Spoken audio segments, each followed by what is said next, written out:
Now, continuing our discussion of the recycling of neurotransmitters, let's take a specific example of acetylcholine here. Acetylcholine is made from choline and acetyl-CoA. So those are the two components for the acetylcholine. Once we're making it from the choline and the acetyl-CoA, we're going to package up into vesicles that are then docking at the presynaptic membrane. Once the signal comes, the acetylcholine is being released. It will bind to the acetylcholine receptor on the postsynaptic membrane, and then there's an enzyme that comes along that's called acetylcholine esterase that will cut the acetylcholine up into its two subcomponents, the choline and the acetyl-CoA, which both will then be recycled, and inside of this presynaptic cell here, it will be put together as acetylcholine, packaged up in vesicles, and so forth. Here you can see how the signal strength can be communicated. A weak stimulus will release very little neurotransmitters. See, there's just a couple of them coming out, so that would be a weak signal. And then here we have a much stronger signal that causes a lot more neurotransmitter to be released, and of course that has a stronger effect then. In divergent pathways, one presynaptic neuron branches to affect a larger number of postsynaptic neurons. So you can see how this one presynaptic neuron right here affects three second level here neurons, and then here altogether there's going to be 2, 4, 6, 7 neurons that are firing and sending information to wherever they're going to send it. Now, convergent pathways are more common.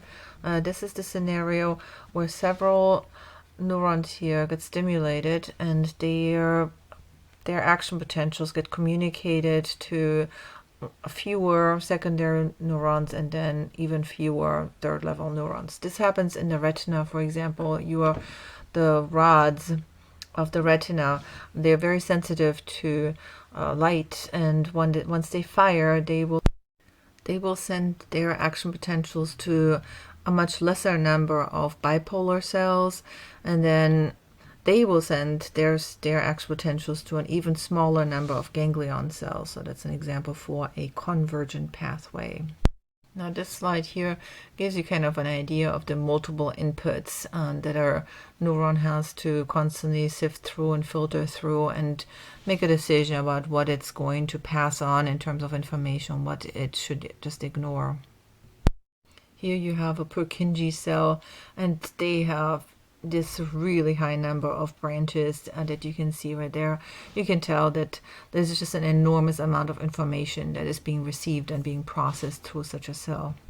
Now let's take a look at what happens at the postsynaptic membrane once that neurotransmitter has been released and it's binding to its receptor on the postsynaptic membrane. Well, there are two types of receptors. The receptor could be either an ion channel, which is what you see right here.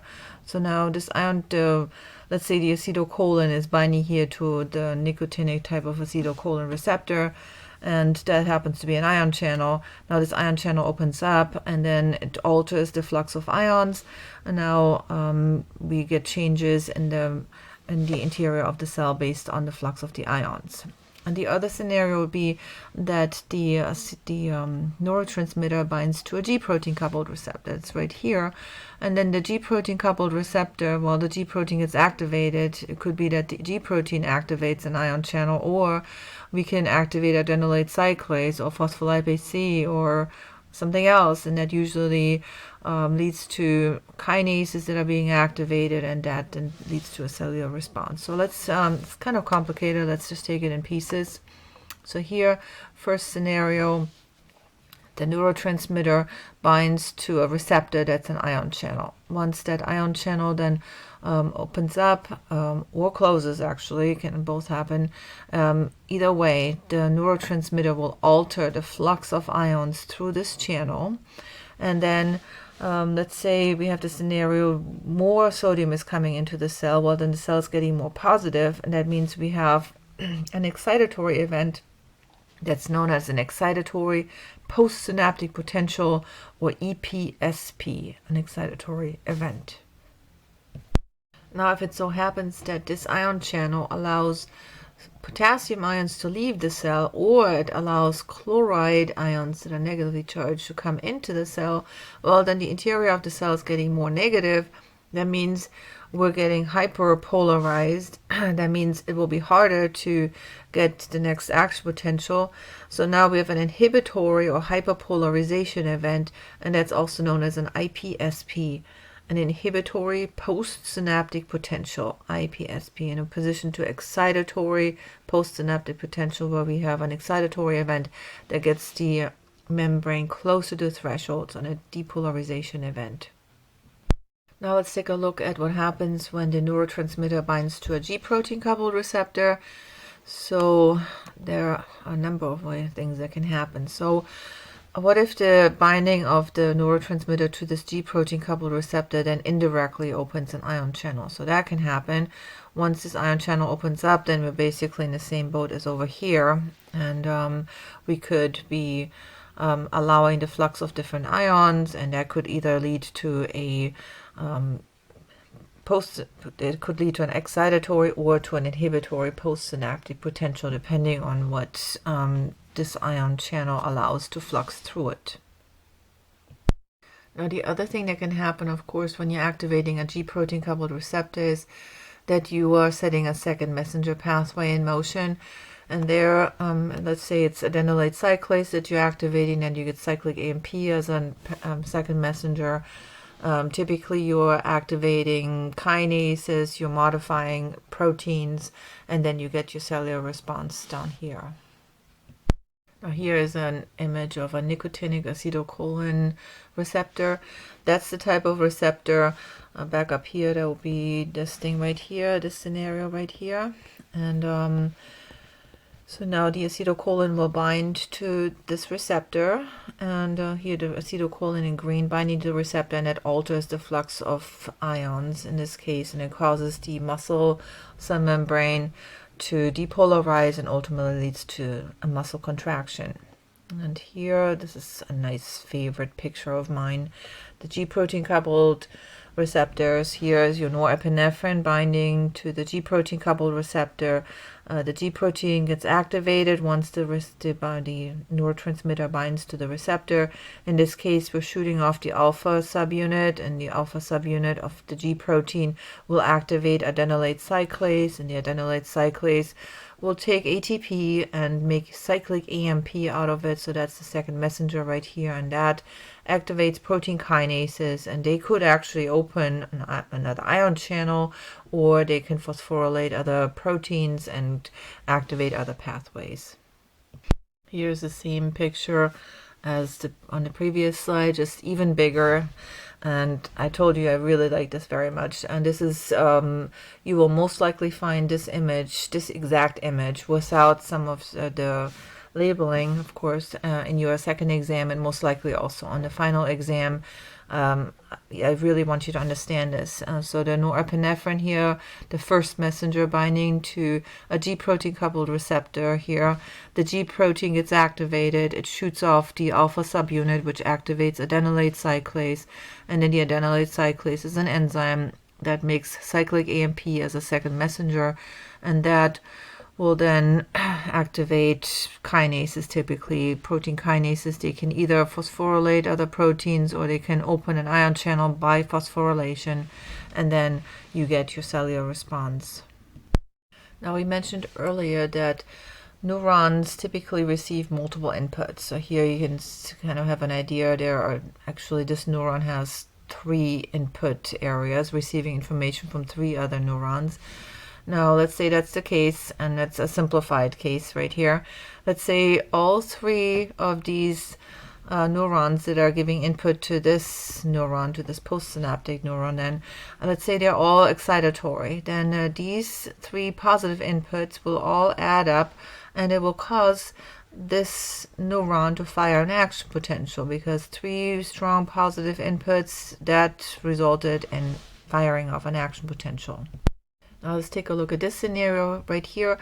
Now, 2 out of 3 neurons give an excitatory signal, and 1 is actually firing an inhibitory or giving an inhibitory signal, now these two will cancel each other out. So that means this one negative inhibitory cancels out this one excitatory signal, and now we only have one excitatory signal left, and that's not going to be enough, and we're going to end up firing no action potential.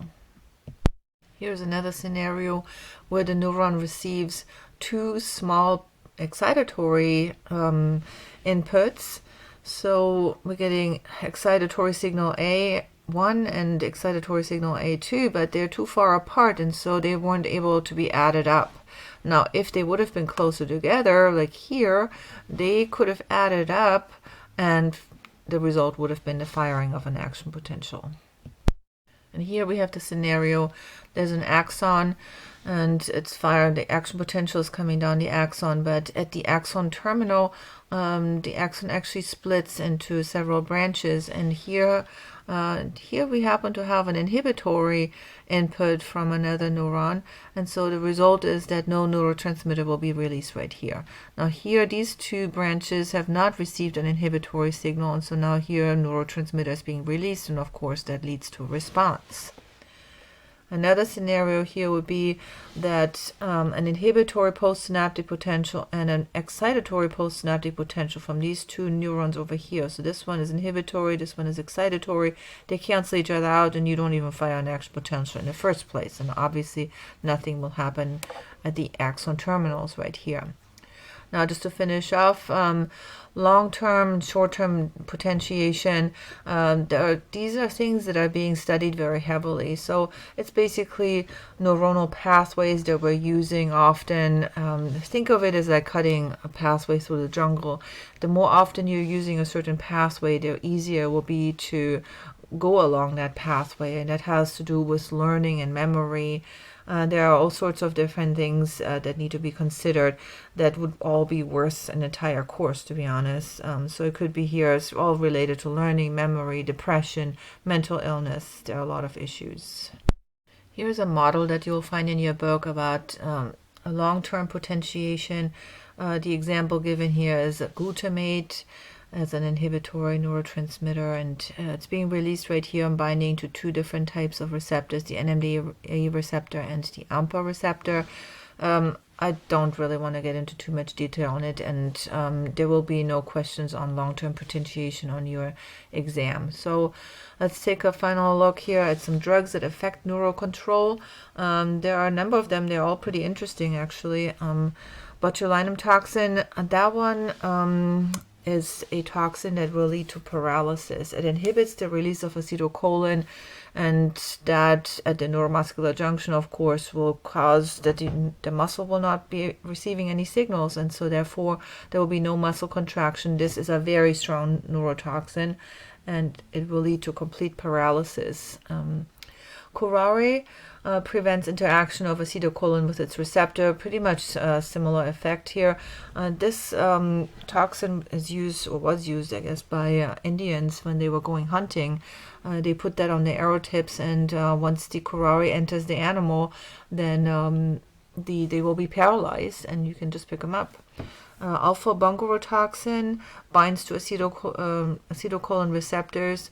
It's a competitive inhibitor to acetylcholine, so also having similar effect. And then tetrodotoxin, TTX, that one blocks voltage-gated sodium channels. Of course, can you imagine the effect on the action potentials and the firing of action potentials?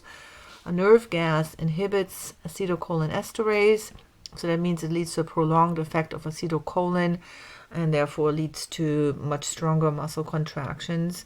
Strychnine prevents inhibitory postsynaptic potentials, and therefore inhibits the contraction of antagonistic muscles. That means you're basically losing muscle control. This table here summarizes some of the drugs that affect the neurocontrol skeletal muscle.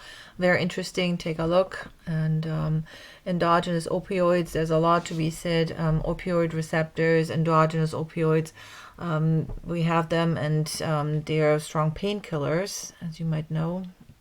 Endocannabinoids, they're interesting too. They bind to the same receptors as THC from the marijuana. And finally, So nitric oxide here, just read through the slide.